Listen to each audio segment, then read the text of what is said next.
Hello guys, my name is Cameron Williams. I am a former fraud prevention officer in the US. And in this video, we're going to talk about the things that you should look out for when choosing a visa agency. Now, if you go on Facebook, Google, you'll be bombarded with a plethora of companies that are saying, oh, we can get you to the US, visa approved, blah, blah, blah. Well, one of the things that you should really look out for, the first and foremost, is an agency that promises a positive result. Okay, I was in the US government and even I cannot guarantee a positive result. Now, my chances are going to be higher than someone who has no experience, but even I can't guarantee a positive result. So that's number one. Okay, number two, if they're extremely cheap. So, for example, I was a fraud prevention officer. I have insider knowledge. I actually reviewed applications. I reviewed over 10,000 applications. So I know that my knowledge is worth something. And so people who are willing to do a visa for you for like $200 or something like that, that's not a good sign. I mean, there's no way someone with that kind of knowledge would charge so little. The reality is most of these visa agencies are staffed by people who've never even stepped foot inside the US Embassy. And yes, even if they're white.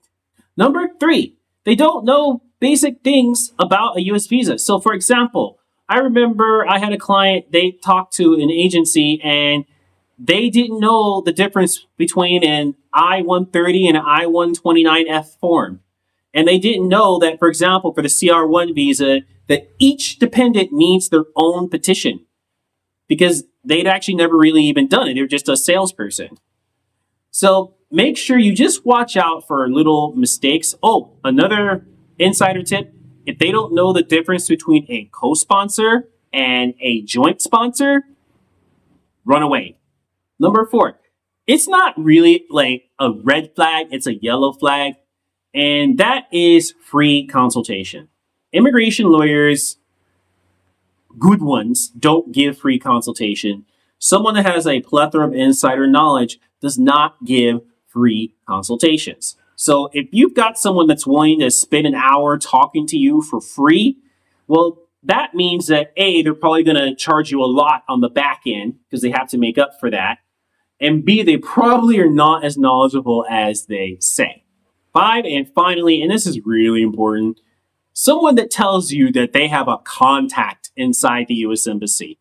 You know, I'm not saying that Americans are any better as human beings than any other people, but think about it this way. If you've got an FSO who's willing to take bribes, it's not easy to get into the FSO. You have to have a college degree, you've taken numerous examinations. It's a point of pride for your family to be able to tell, your parents are just going to be so proud of you when they tell people that their child is a foreign service officer. Do you really think that someone would be willing to throw all that away for a $500 bribe? That's nothing to an American. And I'm not saying that to be snobby. It's just that it just doesn't happen. There is no way that these agencies have someone on the inside. And not only that, FSOs are rotated usually every 6 months to a year. So even if they did manage to find someone that was corrupt, they're going to be out of there from the US Embassy within 6 months. So if they're not charging you, $5,000, $6,000, $8,000, there's no way that that agency has enough money to bribe someone on the inside. What they'll do is they'll try to act confident. It's kind of like a psychic. They'll get information from you about what they said, and then they'll say, oh yeah, I called my guy on the inside, and they'll repeat what you said. So don't believe that. Even me, I would never ever try to compromise my integrity for a sale. So, I would never try to call my friends at the embassy in Manila and say, oh, hey, could you push this one through? No. Especially not for any amount that I would be able to make here in the Philippines. So those are the 5 most important things you should watch out for when you are deciding on a visa agency. Thank you.